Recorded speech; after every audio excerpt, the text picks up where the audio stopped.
जरा सोचिए, एक ऐसा देश जहां राजा को भगवान विष्णु का ही एक रूप माना जाता हो, जहां शाही परिवार को लोग बहुत सम्मान देते हों, एकता का प्रतीक मानते हों, और फिर अचानक एक ही रात में वो पूरा का पूरा परिवार खत्म हो जाए। हाँ, ये कहानी है बस उस एक रात की, जब काठमांडू के नारायण हिती पैलेस की दीवारों ने एक ऐसी भयानक त्रासदी देखी जिसने पूरे देश को हमेशा के लिए बदल कर रख दिया।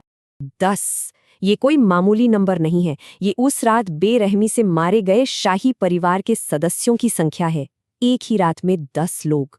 ये हत्याकांड इतना बड़ा था कि यकीन करना मुश्किल था। तो सवाल ये उठता है कि आखिर हुआ क्या था उस रात? 1 जून 2001 की उस भयानक रात को असल में क्या हुआ था? चलिए आज इसी गुत्थी को सुलझाने की कोशिश करते हैं, जो 2 दशक बाद भी लोगों के जहन में ताज़ा है। देखिए, नेपाल की राजशाही सदियों पुरानी थी और उस वक्त राजा थे बीरेंद्र बीर बिक्रम शाहदेव। वो कोई ऐसे वैसे राजा नहीं थे। लोग उन्हें बहुत मानते थे, प्यार करते थे। वो देश को मॉडर्न बना रहे थे, लोकतंत्र की तरफ ले जा रहे थे, और इसी वजह से वो और भी ज्यादा पॉपुलर हो गए थे। चलिए अब बात करते हैं कहानी के सबसे अहम किरदार की, जिसके चारों ओर ये पूरी गुत्थी घूमती है, युवराज दीपेंद्र। लेकिन कहते हैं ना, हर सिक्के के 2 पहलू होते हैं, और जो दिखता है वो हमेशा सच नहीं होता। दीपेंद्र के भी 2 चेहरे थे। तो देखिए, एक तरफ थे प्रिंस डीपी, एकदम स्मार्ट, दयालु, जिसे सब पसंद करते थे, देश का भविष्य। और दूसरी तरफ दरवाजों के पीछे एक बिल्कुल अलग ही इंसान था, जिसे नशे की लत थी, हथियारों का जुनून था, और जिसका गुस्सा बहुत खतरनाक था।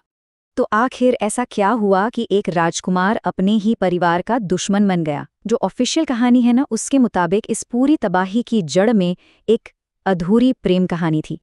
देखिए, दीपेंद्र एक लड़की से बहुत प्यार करते थे, दिव्यानी राणा, और वो उनसे शादी भी करना चाहते थे। लेकिन उनकी माँ रानी ऐश्वर्या इस रिश्ते के एकदम खिलाफ थी। उन्हें लगता था कि देवयानी के परिवार का बैकग्राउंड शाही परिवार के लायक नहीं है, और बस यही बात दीपेंद्र के गुस्से और फ्रस्ट्रेशन की सबसे बड़ी वजह बन गई। तो चलिए वापस चलते हैं उस रात पर। नारायण हिती पैलेस में हर शुक्रवार की तरह एक फैमिली गैदरिंग थी। माहौल खुशनुमा था, सब कुछ नॉर्मल था, लेकिन किसी को क्या पता था कि कुछ ही देर में क्या तूफान आने वाला है। रात 8 बजे सब लोग इकट्ठा हुए। माहौल ठीक था, पर आधे घंटे में ही 8:30 बजे तक दीपेंद्र नशे में धुत हो चुके थे, अजीब हरकतें कर रहे थे। तो उन्हें उनके भाई और कजिन ने उनके कमरे में भेज दिया।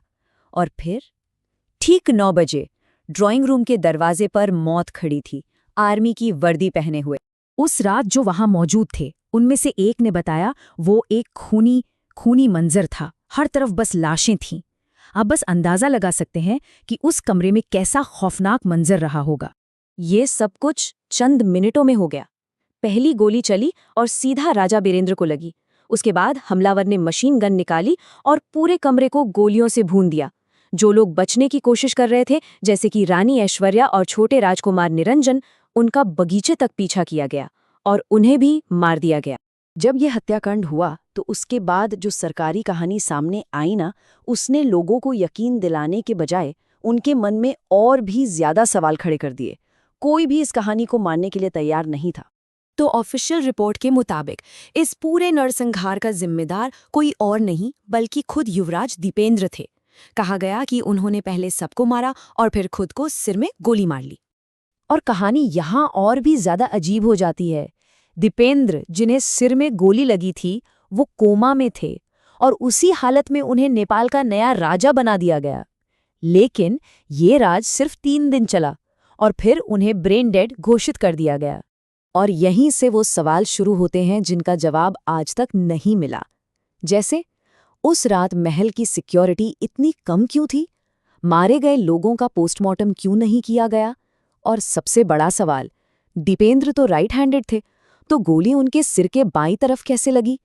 और ये भी देखिए कि राजा के भाई ज्ञानेंद्र, जिन्हें सबसे ज्यादा फायदा हुआ, वो उस रात वहां थे ही नहीं। उनके परिवार को भी खरोंच तक नहीं आई। ऐसा कैसे? तो हमारे सामने अब 2 थ्योरी हैं। पहली, ऑफिशियल कहानी। एक राजकुमार ने प्यार में नाकाम होने पर गुस्से और नशे में अपने पूरे परिवार को मार डाला और दूसरी, जो कि एक बहुत पॉपुलर कॉन्स्पिरेसी थियोरी है, कि ये सिंहासन हड़पने के लिए एक सोची समझी साजिश थी, जिसके पीछे राजा के भाई ज्ञानेंद्र का हाथ था। तो आखिर सच क्या है?